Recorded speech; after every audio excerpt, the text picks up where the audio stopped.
The 80s. Where do you bloody well start?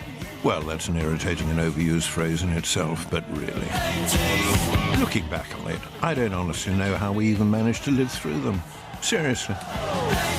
The 80s was the decade which began with some American lunatic shooting John Lennon and ended up with some British lunatic dreaming up the poll tax.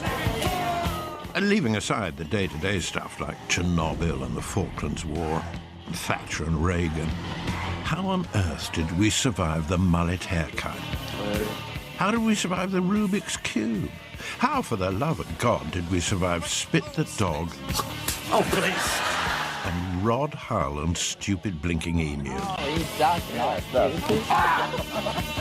How? How? How? Oh, decade of mullets. I wish I could fly. People got really smug and really pleased with themselves really quickly about not very much. There was very little in the 80s that I ever want to see in my wardrobe ever again. Dancing with a mullet to Duran Duran in a shiny suit. No one really understood the shoulder pads. I don't think they still do. They're coming back. Big belts, big beads, big hair, big egos, big wallets. The music was so crap. And that became the 80s. Upon now, with such disgust.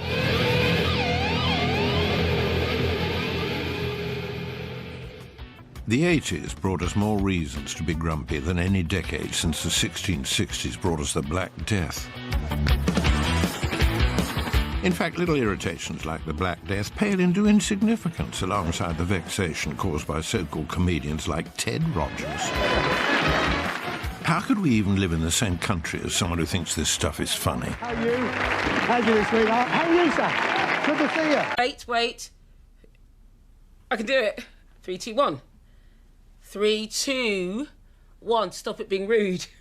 You have to go 3, 2, 1. That's what he used to do. Thank you. Once again, ladies and gentlemen, welcome to your big Saturday show, 3, 2, 1. Can you do that yet? There you are.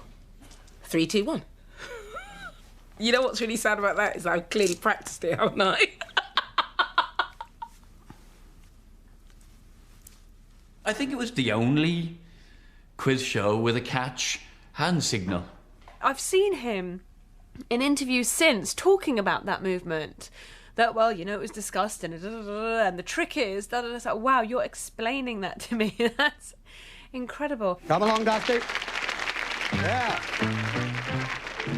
It was completely baffling. A lot of it seemed to be a hinge around a character that was made out of a bin. You know, so I know what'll brighten up Saturday night television. A dustbin. And the clues are just impossible. I just keep expecting Ted Rogers to break into binary code at one stage and go, the next clue is 1110111111. What do you think the prize might be? I am the great fiasco, which is close to what you could win. There were Sherlock Holmes mysteries that were simple to solve compared to this. A motor-powered bunny? Not quite, but is it a bin? You know, Stephen Hawking would have struggled to decipher what they were on about. A bird flies west. What about the A in Russia? What? You'll think the rhyme may not be fair, with a minimum of thought. It's made out of metal, it's dusty and grey. If you've got one of these, you'll throw things away. He goes, oh, reject that, Ted. Definitely keep the egg? And you're going to reject the parasol? Please. Yes? All right, let's see what you've rejected. If you've got one of these, that rhymes with palm trees, and away, that rhymes with holiday. You've rejected the 3-2-1 holiday in the Bahamas. That's how tenuous it used to be. That's the way it goes sometimes. See you next week. 3, 2, 1. Good night, everybody. Bye. Suspend your powers of incredulity for a moment and take a look at this. This is what we thought was trendy in the 80s. I know. Does anyone know where they used to get these nerds from? Seriously, this must be what Mrs. Thatcher called care in the community. Oi, we said we wanted you to look as though you were having a good time, not showing symptoms of chili powder up the sphincter. But then again, if you're dancing to bands as repellent as Bucks Fizz, who can blame them? A tribute to how far you can go by ripping a girl's skirt off.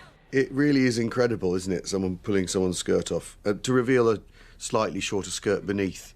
And then they went, and pulled away the skirts. Da-da! And that was the finale. But if you want to see some more... The shame and the embarrassment. That's when I started to say I was half Spanish really loudly all the time. I was really mortified. I think what is different about the terrible music of the 80s is that we go back to it now with affection, and that, I think, should be illegal. There's a noise for every decade of the music. You know, in the 50s it's kind of that noise. But Dexy, whatever his name was, Kevin Rowland, wasn't it? He was the noise of the 80s. It seemed to me to be the triumph of the mathematician over the musician. Somebody learnt to plug something in and press boop, and you got some shit beat, and some tuneless git sang over the top of it, and suddenly it's just supposed to be really groovy. It was like, no, that's crap. It's all a bit crap, really, isn't it? I think we all knew it was a bit shallow and a bit crap, even at the time, but no one would admit it. My first musical hero was Shakin' Stevens. I know.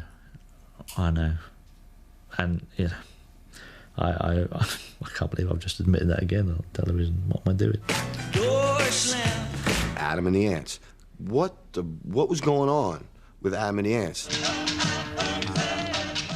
One bad drummer playing too much wasn't enough. They had 2 bad drummers playing all the time. Catch a goo-goo, catch a goo-goo, catch a shit band. Hey girl, move a little closer. Now, that shouldn't really have been allowed. I hated the Human League. I thought the Human League were crap. I know everybody thinks they're really great now. I thought they were rubbish then, and I think they still don't like... Don't you want... Not really. Don't want you at all, actually. Shut the hell up. I was working as a waitress at a cocktail, but all that's really... There's something quite funny about that, tongue-in-cheek, at least. Whereas you never got the feeling that Duran Duran had a tongue or a cheek. Why don't you use it? It was just brass neck. I hated the banality and mediocrity of Swing Out Sisters. Just that whole break out, it doesn't mean anything, you know, what are you talking about? It's just this sort of very vague notion of striving for something very nebulous. Got to find a way, say what you want to say.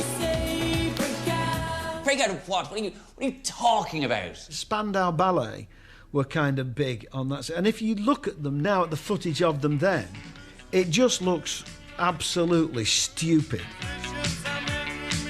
At least with Spandau, they're a bit. At least they had the decency to break up. Duran Duran staggered on like a wounded, like a buffalo with 50 arrows in it.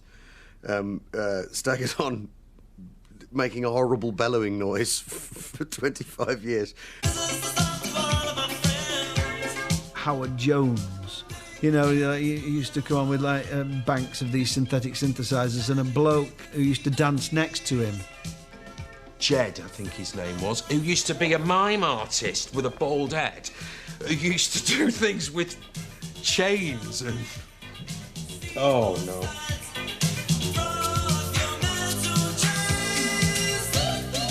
As Howard Jones sang about throwing off your mental chains. And in case we were finding that concept too hard to grasp, he put someone on stage with him.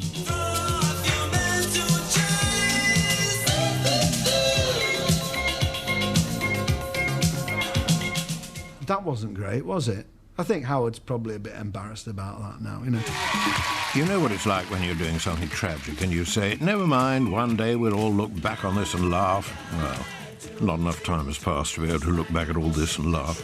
With most of this stuff, all you can do is look back and be completely and utterly mortified.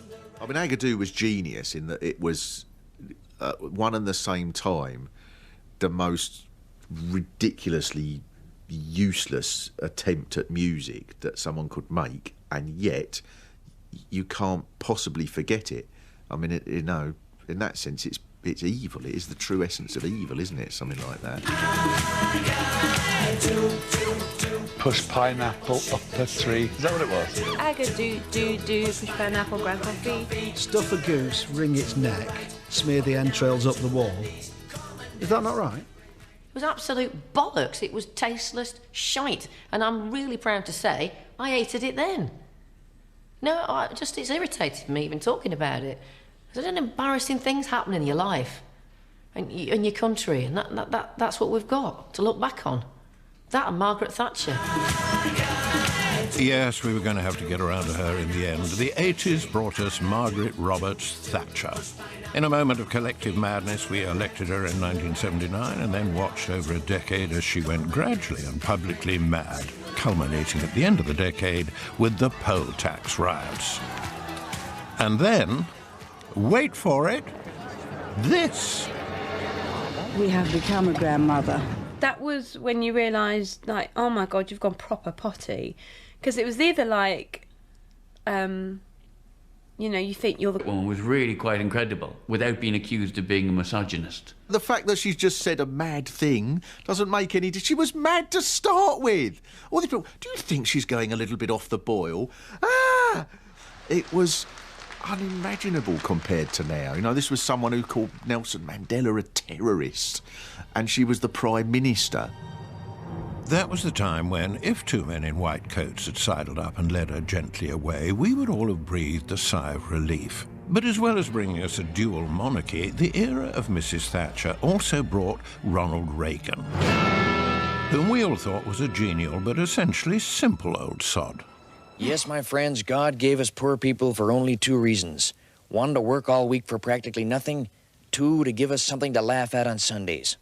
On Spitting Image, Ronald Reagan was not as funny as the real thing. It just seemed impossible that this had happened. The fact that we hired an actor who was a bad actor to be a bad politician. And if you look back on it now, and people bought his shit hook, line, and sinker. Bullshit, bullshit, bullshit, bullshit, bullshit, bullshit. I mean, we had Ronald Reagan, second-rate actor, and then we had the Wicked Witch of the West. It was like a panto. It was in extraordinary times. Everyone got very angry. Everyone went on a lot of demonstrations. And it doesn't happen now. Everybody had something to say in the 80s. You know, poll tax rights, everybody was out, everybody did something about it. And actually, I kind of missed that. At least in the 80s, people shouted about it and had riots, proper riots. Do you know what I mean? That's before the police got proper protection. It was an era of greed is good and slick-haired arses calling themselves the masters of the universe. Snotty-nosed city whiz kids earning vast fortunes and sticking cocaine up their noses day and night. Though not only these people, obviously, but at least they got theirs in the end. Yuppies were just people who'd made loads of cash and were really excited about it. And then all the richer people would get huge, expensive, deliberately, ridiculously ostentatious bottles of champagne in front of the cameras and go, look at us, we're rich, you're not. I used to know people in advertising, you know, they used to drink Krug on a daily basis. You know, insane amounts of money people were making in the 80s. They sort of embodied everything that was evil about this greedy, grabbing, me decade that we were forced to live through. You know, it really was backstabbing era. You know, so at the time, of course, I wasn't that aware of it because I was probably doing a bit of it myself. How awful. What an arse I must have been in those days. Anyway, got through it all right. I used to string them up, yuppies. I had a little concern. We used to smoke them. String them up and smoke them. There was one moment where I think I did actually find myself face to face with the true spirit of the 80s, when I was asked to do a comedy turn at a corporate party, and I turned up there and there was just sort of deliberate waste. People were deliberately just getting piles of food and throwing it away. You know, it was just sort of, look at us. We're so ostentatious. Look, we can only consume that amount of drink, so we're going to get twice that much and just tip it over each other. I was doing a joke, unwisely doing a joke about money, because now I know there's nothing funny about money. But anyway, doing this joke, mentioned an overdraft, heckled with, "What's an overdraft?" And everyone around, and I thought, I have nothing to say to you. Lucky for me, I grew up in a neighborhood that was right next to the West Village, which was where a lot of all that stuff, all the yuppies played. And for us, it was easy pickings because we used to, like, rob dudes. So, for us, it was great. You know, we had Rolexes out. You know, you want a Rolex? Yeah, the guy over there with the sweater tying around his shoulders, he's probably got a Rolex on. Funk, you get yourself a Rolex. They must look back on their lives and think, you know, I was such a twat. But then don't we all? The 80s was the era of the acronym, which means we couldn't quite bring ourselves to call people what they were, total prats and airheads. So the newspapers made up cute little words, and children used to enjoy explaining to bewildered parents what they meant. I know this is hard to believe now, but that's really what happened. Honest. British people are so angry the whole time on the inside, quiet on the outside. We're always having to compartmentalise and carve each other up into little tick boxes and shove each other into little corners that don't really exist. Oh, look, you're a strappy or a slappy, a strip-pined Laura Ashley person. Dinky's double income, no kids. Sinky's single income, no kids. Yuppies, young, urban wankers. They got that wrong. Young, upwardly mobile mothers, yummies. Was that what it was called? Yummies? I don't know. I mean, you know, yuppies meant in young, upwardly mobile, whatever. I mean, I used to just think they're a bunch of twats. Yeah, single income with no kids. Is that what it was? Sinky. And whether you were, or just a little bit wanky, you were absolutely no one unless you had one of these. Your Filofax told us more about you than anything else. Remember? It was a diary resembling a brick which doubled as a step for reaching high shelves. It was like an acoustic BlackBerry, the ultimate badge of success for the go-faster generation. The Filofax. Isn't it funny? Everybody had one, and the bigger it was, the more important you were, particularly if you had things falling out of it. Oh, yes, those are all my really important numbers. So I never actually had a Filofax, and they were really expensive. They were like 80 quid or something, weren't they? They cost a fortune. And the fatter your Filofax, clearly the more important and successful you were. I always remember all those smug types who used to have this bulging Filofax, bulging, and they couldn't even, and the leather was so well worn and used because they were always opening it to look up and attend their busy, exciting, brilliant lives. It was cool to have something that went round your wrist that contained your Filofax. No, that was all wrong, wasn't it, really? You know, nice shiny leather thing for men to clutch.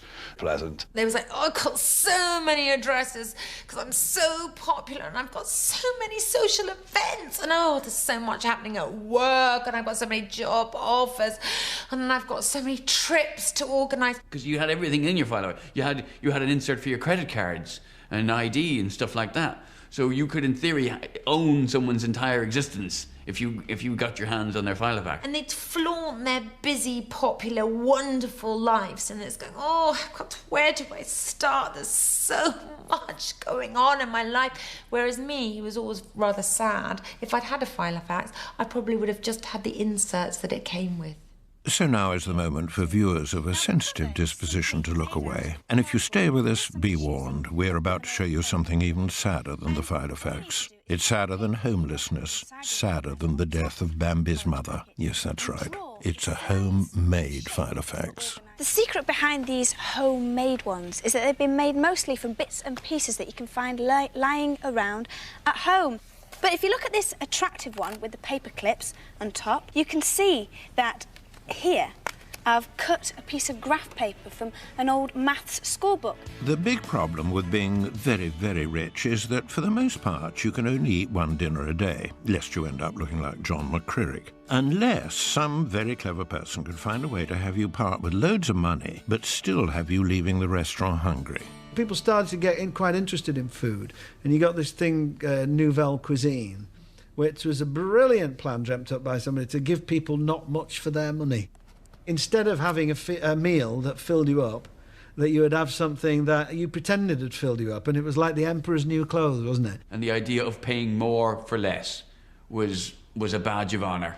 You know, I went to the restaurant today and I had about 10 calories and it cost me $2,000. For most people, it was just this absurdity that they couldn't get their heads round, that someone was paying £35 for a drizzle of noisette of nutmeg resting on a speck of dust If you walked into a restaurant and they gave you 2 pieces of guinea fowl the size of 50 pences, you know, on a plate like this wide, you know, which was more or less a tray of plate, a little dribble of sauce and all that kind of things. And you didn't, as soon as the waiter put it down, somebody back said, whoa, hang on a minute, where's the rest of it? Leaf of sycamore. He's brushed it with oxygen. Dessert would be a marshmallow with a Cadbury's button on it. That's it. Of course, you can't eat it. You lick it, a molecule at a time, and at least the bastard's probably starved to death, so it did some good. It was arty-farty food, not for... I remember a lot of boil in the bag things in the 80s. I remember going on a diet, lean cuisine, it was all boil in the bag. The pizzas were terrible. I think that inadvertently I had so many E numbers in the 80s that I am now literally allergic. I mean, no, literally physically allergic to granola and alfalfa sprouts and tofu. Because my body doesn't know how to digest them. They're alien. If it's not orange, it won't know what to do with it. My mum used to really buy into advertising. So anything that was flashed up on the screen, we'd get. So you'd eat this gorgeous food and then, Fiona, I have given you a Pop-Tart. A Pop-Tart, they're beautiful. In the 80s, grump-making irritations were everywhere we looked. On the telly, there was Paul Blooming Stupid Daniels, whom we enjoyed, but he was right, not a lot. It was the first time round for Noel Edmonds with Swap Shop. It was the start of BBT, Breakfast Bloody Television. You're watching the first edition of BBC Television's Breakfast Time, Britain's first ever regular early morning television programme. Very good morning to you all. Bringing dreadfully cheerful presenters into our living rooms when we least want them. Bright, informative, simply the natural way to start the morning. And if the wooden presenters were not bad enough, in the 80s the best jobs in TV were going to puppets. Stupid, green, pointless, squeaking, irritating pile of furry shit. I hated Orville. Really, with a passion. I could properly get angry. Look at this, hello. I think people should have gone to 10 Downing Street and done something about it. Or just burn him. I hated him. Anyway, you didn't film that, did you? I can't seem to do anything right. I don't feel very well. You know, it's all that, well, like we care. I wish I could fly way up to the sky, but I can't. You can. I can't. I wish I could fly way up to the sky. Well, you make it fly, stick a firework up his arse and send it into space. He used to irritate the life out of me with it. What was the nappy all about? I wish I could see what folks What got me is they released a single, which did very well. The whole skill of ventriloquism is that you look at it and you go, oh, look, his lips aren't moving. Look at that carrot. Look, isn't it cute? Isn't that clever? You don't listen to ventriloquism. You don't buy a CD of ventriloquism, because that's where's the trick. It's like buying a CD of Paul Daniels. What was entertaining about it? What was entertaining about it? I'd like to throw darts at it. I'd like to set it on fire. I'd like to have an Orville bonfire party. It's not funny. Why is it funny? Because it's furry and you've got your hand up its arse. That doesn't make it funny. That guy with the emu thing. I mean, God spare us. And I can only guess Rod Hull had sex with Emu and all the children became these puppets that took over TV. He begat Gordon the Gopher and Roland Rat. They're actually the illegitimate offspring of Rod Hull and Emu. And all of these puppets in the 80s were all invited on to, like, the Wogan show or Parkinson or, I mean, this is how big they were. I mean, you'd have Muhammad Ali one week, Emu the next. They all sort of divvy up all the animals. Has anyone had dolphin? A pet dolphin? What have you got to say, Dave the dolphin? Oh, he's a genius. A dog. Oh, fantastic. Oh, please. You see, if you did that now, you'd have the Tourette's Society at you. It's called, what it is a dog that spits uncontrollably. Tourette. The dog had Tourette's, basically. A level of genius with puppets like Spit the Dog, because they've got ventriloquism, at a point when really it was past its musical peak by some distance, and then they've gone, I know how we can revive it. We cut out the bit where he says anything, which is the one bit that the one bit that makes it entertaining. Oh, he can speak without moving his head. No, we'll cut that bit out and just have a bloke going, how does he do it? The 80s was a decade full of iconic moments and iconic characters, but perhaps nothing quite sums up everything that is regrettable about the times, like this chap. Hello, Ratman here. Yes, that's right. Breakfast television was in trouble, and it was the first time in recorded history when a rat actually joined a sinking ship. Bring on the stoves, yeah. BBC Television has a new star, a personality of great versatility by the name of Roland Rat. Well, I mean, I saved TVAM, so I thought it was about time I came and saved this place. I see it as my mission in life, actually. He was the Simon Cowell of the 80s. He sort of had total television dominance. Roland's contract means he'll work at the BBC for 3 years, making Christmas specials, variety shows and situation comedies. And if you were in your formative years at precisely that moment, heaven help you. You know that question that people always ask, you know, what was the first record that you bought? And people always have some brilliant thing that they bought that was their first record, and to this day that's special to them. My first record was Roland Rat's Rat Rapping, and I feel like I've just so missed out on that, and that beautiful moment and that beautiful treasured memory in your life of your first record, because mine was all about fingers in the fur, let's find that flea, chase it up and down right to the knee, run her around till you catch it, locate the itch, then you scratch it, rap. Yeah, rat rapping. When historians of the future look back at our television entertainment, see what it has to tell them about the times, what, you have to wonder, will they say about a culture where people thought this amusing? Oh, the fun they'll have at our expense. What simple folk we must have been. You always got the impression with Freddie Starr that no one knew quite what was going to happen, what was going to go on. You know, there was like, you know, I mean, obviously, often it wasn't very funny, but at least there was an element of some peculiar sort of danger.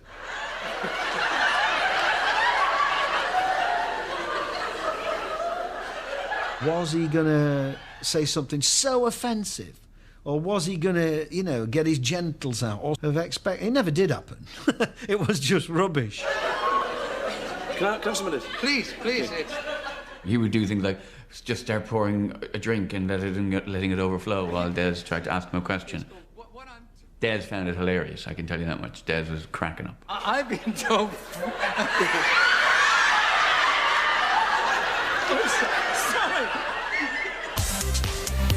History has a way of making us look back in anger at some of the things we used to do and have regrets. We're not very proud about slavery or what we did to the Aborigines, but just as you thought your embarrassment couldn't get any worse, someone discovers something in the archive. Dr. Loggins, report to delivery stand. We have a mother cabbage in labor. Dr. Loggins to delivery stand. There just had to be a Cabbage Patch birth while we were there. It's a baby girl. And no disrespect to our lovely friends across the pond there, but they were sick people buying these things. They were born from a cabbage patch, weren't they? And they come with a certificate of borniality. The adoption ceremony is a clever ruse to encourage prospective parents to believe, or make believe, that the doll actually has a life of its own. Cabbages, lovely. Cabbage Patch dolls, no, they were ugly. They were. And what was the whole premise of them? People would adopt them and they go, this little Cabbage Patch doll, she's like a child to me, and I'll change its nappy. And, you know, we got 2 of these kids. I solemnly promise to be an understanding parent. To be an understanding parent. Here's the prescription for the baby for TLC, which is tender loving care. They were hideous, awful, horrible dolls with woolen hair, and they look like this.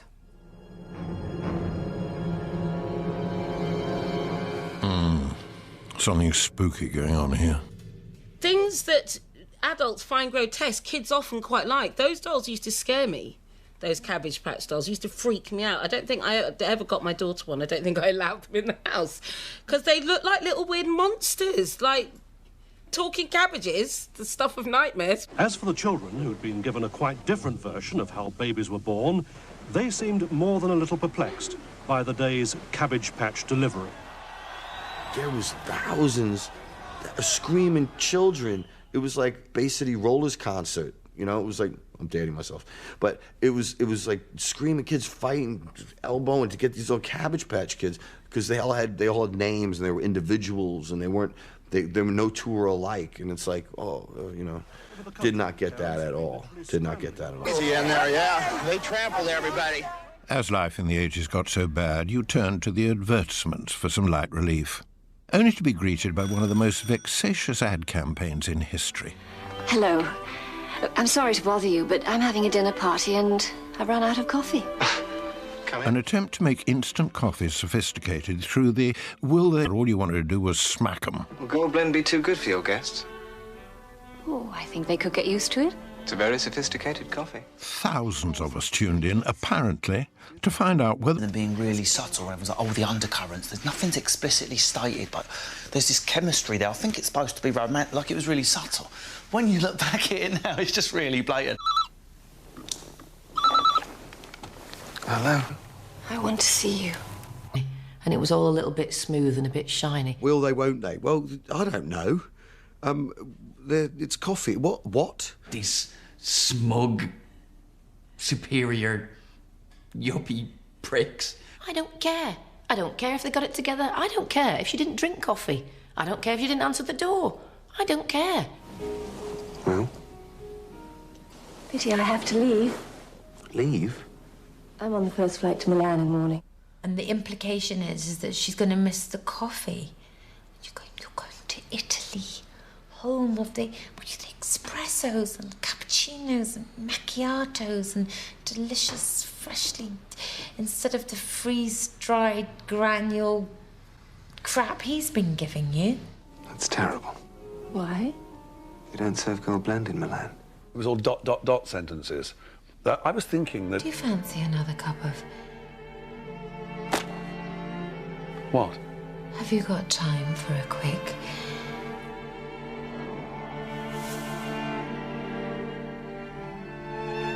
Yes?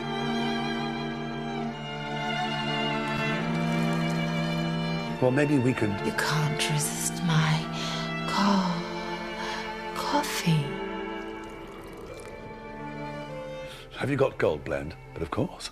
It was all of that, wasn't it? You know, it was just absolute tat. For God's sake, just binge drink, have a shag on the stairwell and ignore each other for the rest of your tenancy. Today, they'd be in bed humping, him holding a whip and her going, my God, I need a cup of coffee after that. These characters, obviously, people must have considered them sympathetic characters, you know, which just speaks very badly for all of us. We look at these people and they're I've sent you 2 business class tickets to New York, you know, and it's like... I thought, look, yuppies, stop fannying about. Any real man would have just said, look, love, you've had your coffee now, so get on all fours.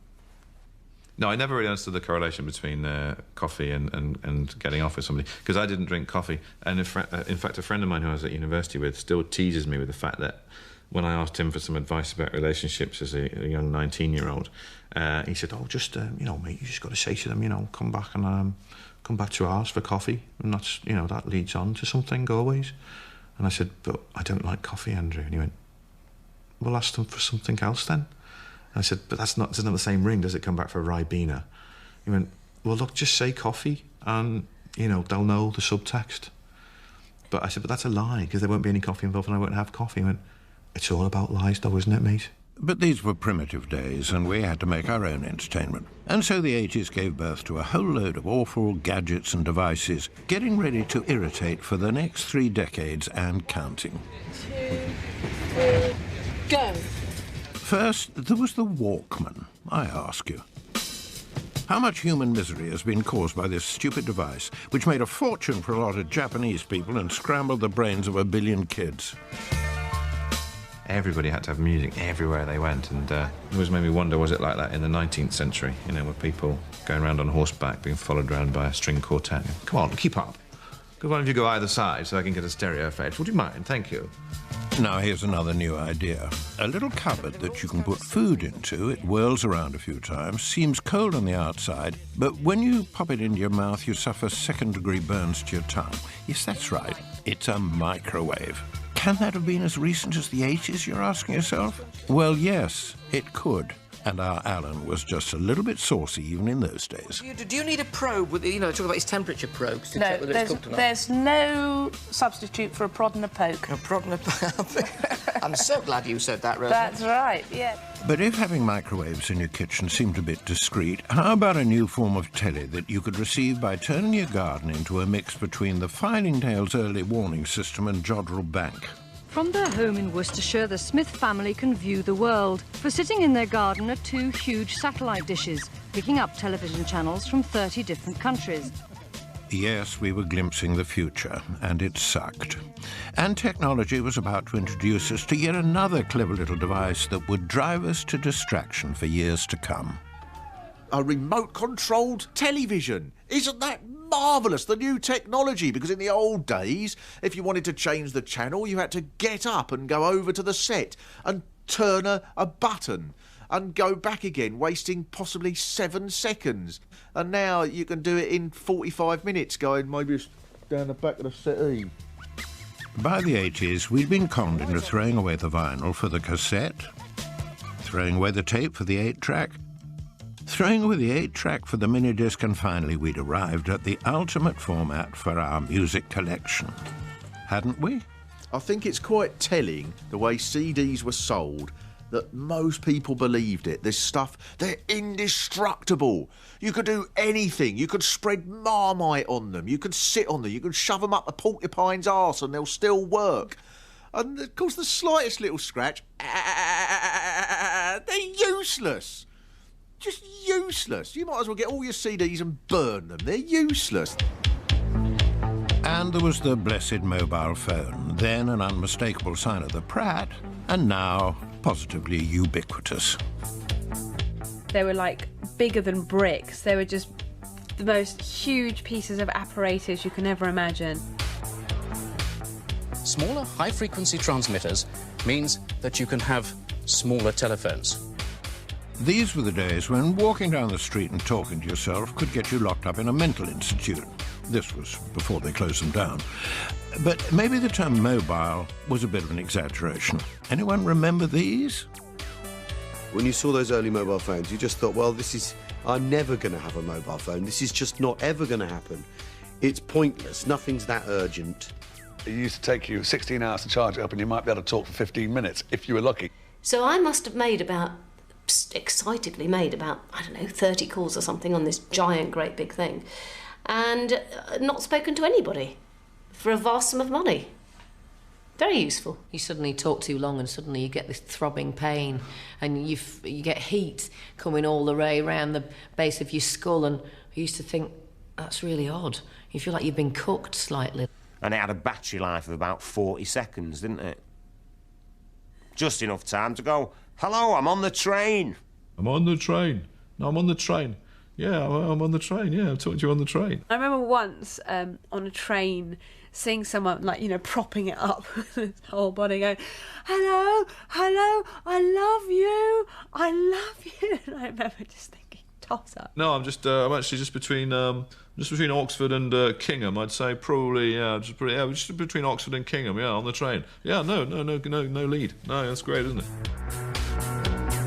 But we're getting ahead of ourselves because before the advent of mobiles, there came this. Citizens Band Radio was basically a convoluted way of one nerd telling another nerd that there was a police car behind them. Except that saying, there's a police car behind you, would have been too simple. Yeah, the CB radio, what was that all about? It seemed to me that, you could invest in loads of equipment and go and sit in your loft or your shed and talk to some lorry drivers. Who needed to do that? I didn't. It was odd. It was just a lot of children speaking to truck drivers, which now, you'd be an electronic tag on your leg faster than you could say, meet me by the bins on 37. I didn't have a CB radio. I had a life. I had a CB radio in my Cortina. It was a green one, and I had a big floppy I remember it had a big aerial. You had to have a big floppy aerial. It used to flop all over the place. Breaker 1-4, breaker 1-4. Anyone got a copy on a mean machine there? Bring it on back. 1-4 for a copy, 1-4 for a copy. Come back. Hi, good buddy. What's your handle? My handle? Funny man. Yeah, I got a copy in the air, Ryder. You come in on about the 9s. What's your 20 there, Break? I had a CB radio. I was living in Lower Side Manhattan. I wasn't going anywhere. I just get on the radio. I'm a trucker on the east side, be like, yeah, what? Yeah, where are you, Mr. Laugh? I'm going down the seafront in Yarmouth. Good buddy, bring it on. Have you eyeballed anyone? It's all coming back to me. No, negatory on the indicators, Break. OK, good buddies, you got your ears on. Back in the real world, hello. 10-4 for a copy. Roger, good buddy. Any chance of an eyeball at Bolton Services? 1-4 for a copy, Sugar Britches. You've got your ears on, you've got the big H. Give us some 44s and 88s out. Eyeball what, love? Eyeball, whatever you're eyeballing. I don't know, eyeball and eyeball. Just coming up to this little roundabout, there might be a couple of... We had somebody 2 doors down who had a CB radio, and his CB radio would cut in to the stereo. So I'd be listening to Barry Manilow singing, could it be magic? Oh, Flopsy Bunny, 10-4. Oh, Flopsy Bunny, 10-4, are you copying? Come into my Flopsy Bunny, 10-4, are you copy? Yes, the 80s, Lord forgive them, brought us arcade games and video cassette players, and the beginning of the end of the sacred pen and ink and the beloved manual typewriter. Yes, and a strange-looking creature from outside of the Shire brought us the Amstrad word processor and changed our lives forever. I had an Amstrad PC 9152, which basically, if you was lots of green letters on the display, black with green letters, if you put the printer on, the whole house shook. I had a complaint from a neighbour who came in and like, "Innit, what are you doing? Like my house, like the windows, man. I could hear them rattling." I think I caused subsidence up and down Clapham with that computer. You could sort of put Shakespeare in the spell check, and 20 minutes it would offer up Sheep Shearer. I loved my computer at the time. I had a ZX Spectrum, Sinclair ZX Spectrum, 48K. 16K was a piece of shit. I had a, probably towards the end of the 80s, I'd got an Amstrad computer, and I quite liked it, really, because it felt a bit human to me, in that you'd ask it to do something, and then this green light would flash, and it would make this sort of noise, a sort of noise. And it felt like there was sort of some old bloke in there going, hang on a minute. What do you want? Page 5, hang on. Oh, there's 2. Oh, God, my back's gone. 3. Hang on, I'm going to crash. And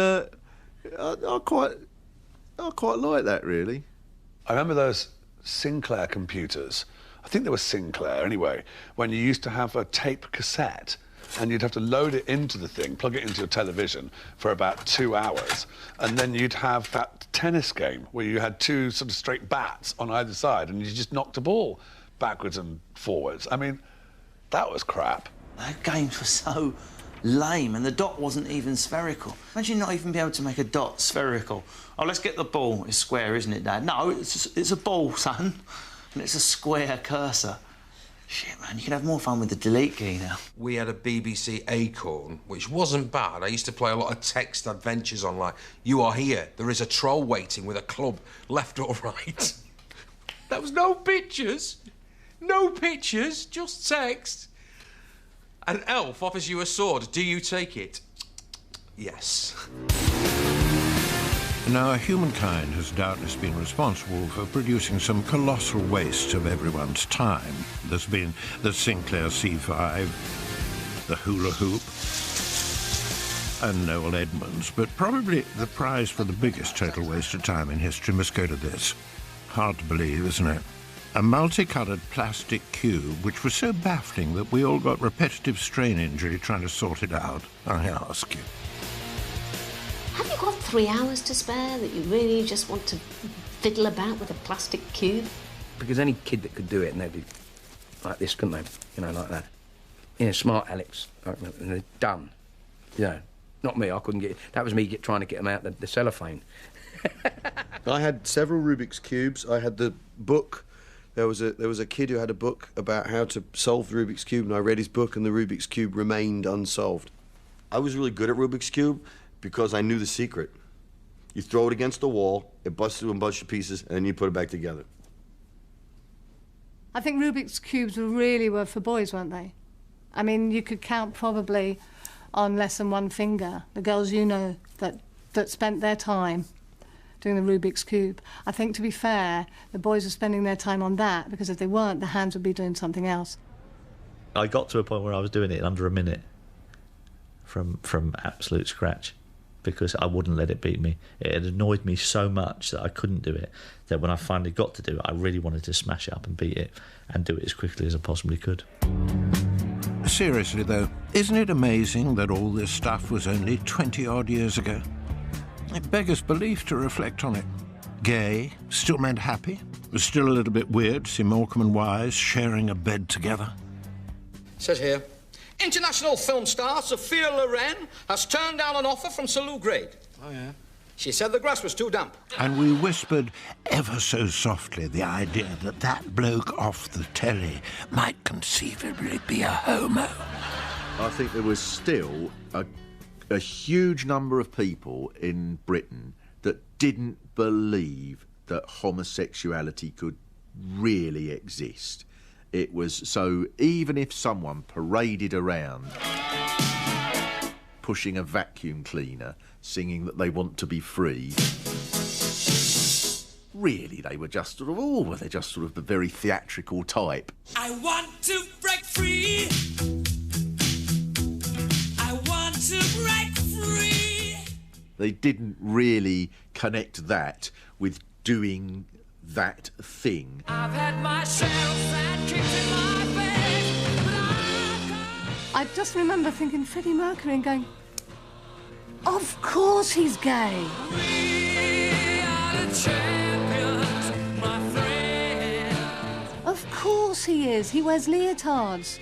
How could he possibly be straight in a thrusting leotard? How could we have missed that? We are the champions. The astonishment when Freddie Mercury finally said he was gay, and a band called Queen, and he's got a moustache and tight trousers going, I'm in Queen. I've got a revelation to make. What? I'm gay. No, it's not possible. A friend of mine was in a record shop the day Freddie Mercury died. He was in a record shop in Derby, and he went into this record shop, and there were all these guys gathered, all these rockers had gathered in this record shop in Derby, and they were all saying to each other, you know, they're saying Freddie was a puff. They're saying Freddie was a puff, and he wasn't.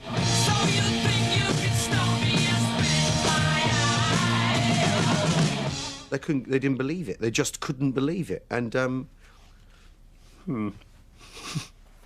his band was called Queen.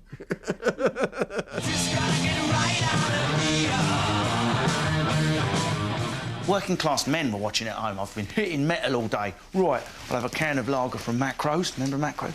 And I'll sit down and watch John Inman. I do wish you wouldn't interfere with my equipment. You'll get us arrested. If they'd have thought they were watching an actual gay man, they couldn't have been able to watch it. The homophobia was so rife, so we kind of sublimated or blocked out. I'm right behind you, Captain Peacock. I'm right behind you, Mr. Lucas. I'd rather you were behind Captain Peacock. And when we look back now, it's just so obvious to tell from mannerisms and little quirks, and we can just tell who's gay and who's not, and we celebrate it now. But back then, the average white working class male, very uncomfortable with it. Yeah, but I can't talk to you now because I'm at work. Over and out. Mr. Humphreys, your whole lifestyle never ceases to amaze me. John Inman, for example, who was, couldn't have done more to have said, how ridiculously gay I am, but people like, my mum and dad never thought he was actually gay. They thought he was hilariously ridiculous. What are you doing, Mr. Humphreys? There's a mouse round my drawers. They might go, ooh, but they don't. He's acting. He's just always a card. Do you really want to after watching Top of the Pops and seeing Boy George sing for the first time on Top of the Pops, having a seriously heated debate the next day with my classmates as to whether or not it was a boy or a girl. Obviously, at about 12 or 13 years of age, you know, the fact that it was called Boy George was a bit of a giveaway. We kind of missed that bit out. He turns up, basically dressed as a woman, with lots of makeup on. Which bit does everybody get stuck on? Shall I tell you what is so very, very sad? It's that we all thought we looked so cool. Remember? We really did. Seriously, here we are looking like refugees from a 50s space movie, all padded shoulders and wonder bras. And then there were the women. No one really understood shoulder pads. I don't think they still do. They're coming back. That's the thing. It's resurgence. The resurgence of the 80s is scary because they're taking all the bad stuff from the 80s and bringing it back. Is someone having a laugh, do you think? The one on the left looks like the honey monster. How are you going to wheel your trolley around Asda looking like that? It was an era of looking really ridiculous. You had this peculiar shape where you were really wide at the top and then quite narrow at the bottom, so you looked like inverted triangles everywhere. It was so unflattering. Well, it was all the power dressing. And the thing is, you had to have something to balance that candy floss. So I'm not sure what came first. Is it chicken or egg? Is it the hair or the shoulder pads? Because I've got a head like a pin. I've got a tiny baby's head. So if I had those big shoulder pads, then you have to have something up here to counter that. You needed landing strips either side of your shoulders. That was serious shoulder pads. That was serious power dressing. Although it was that sort of sad concession, although feminism had finished its journey and women were sort of realising we are never going to earn the same amount of men. We are never going to win this battle.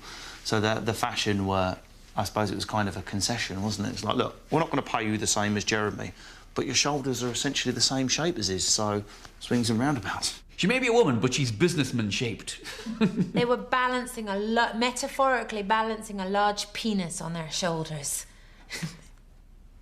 In the boardroom.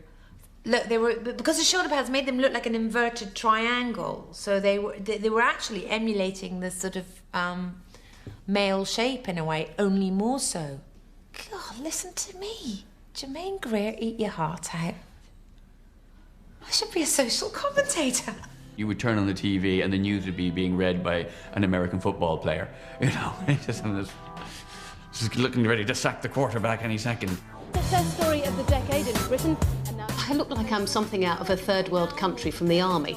I've got these flying buttresses that are out the side that probably make me look like I'm a scrum half. They're so enormous. I'm surprised they even managed to get me in the screen. It must have been a head and then this fast expanding area of shoulder pad out to about there. Ridiculous. No wonder people used to say, you always look so much slimmer in real life.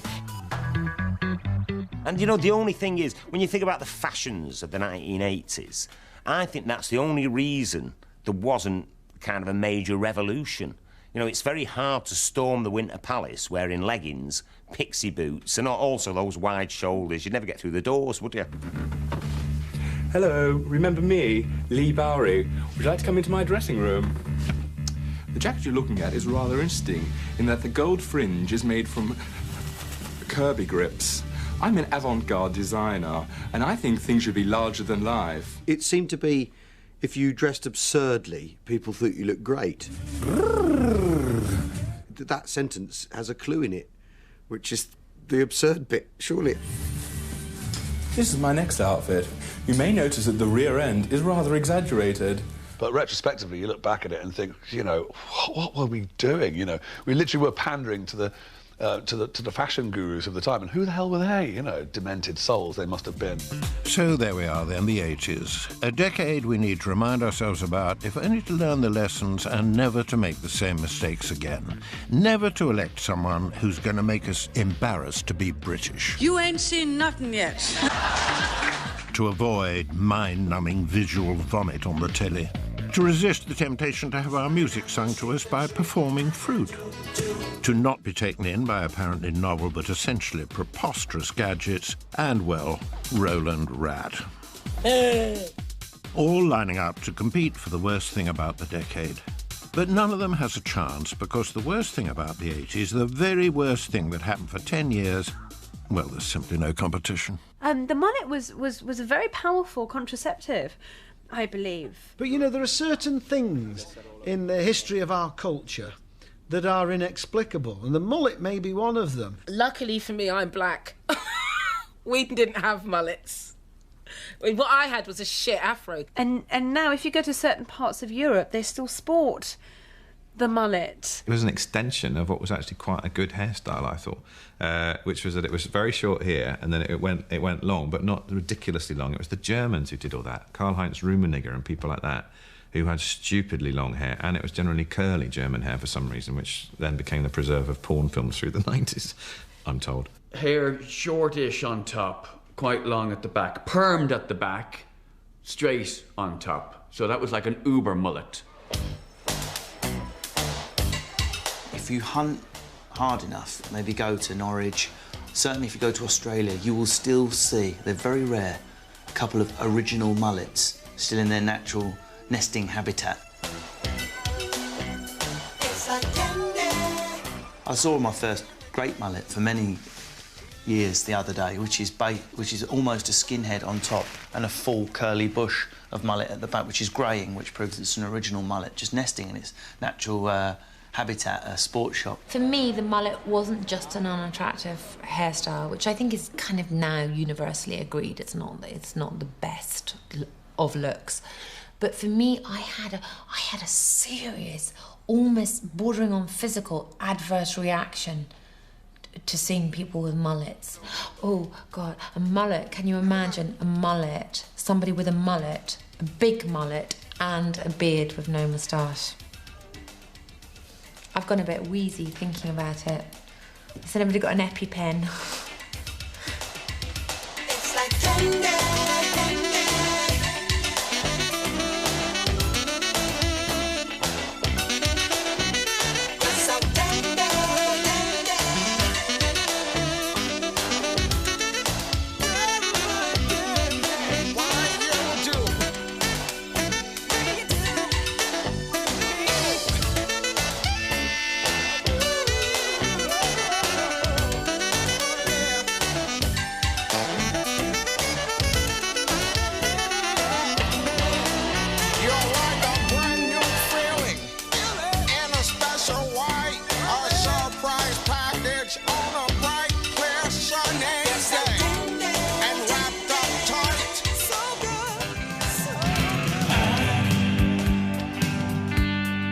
Gone to the darkness.